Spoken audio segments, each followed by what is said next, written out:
সাহাবীরাও কি স্ত্রীদের সাথে ঝগড়া করতেন? হ্যাঁ, করতেন।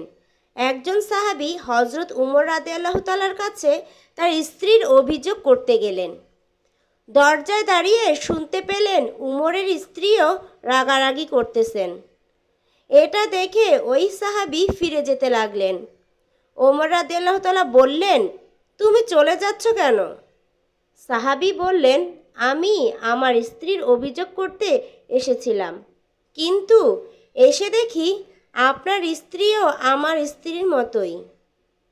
এবার ওমর রাদিয়াল্লাহু তাআলা হেসে বললেন, হ্যাঁ, আমার স্ত্রীও রান্না করে, কাপড় ধুয়ে এবং আমার সন্তানদের লালন পালন করে। আর আমি কি তার এতটুকু কথা সহ্য করতে পারবো না? উফ, কি সুন্দর কথা বললেন। আসলে প্রত্যেকটা স্বামী যদি স্ত্রীদের কষ্টগুলো বুঝতো তাহলে তো সংসারে কখনো অশান্তিই হতো না। তো ধন্যবাদ সবাইকে।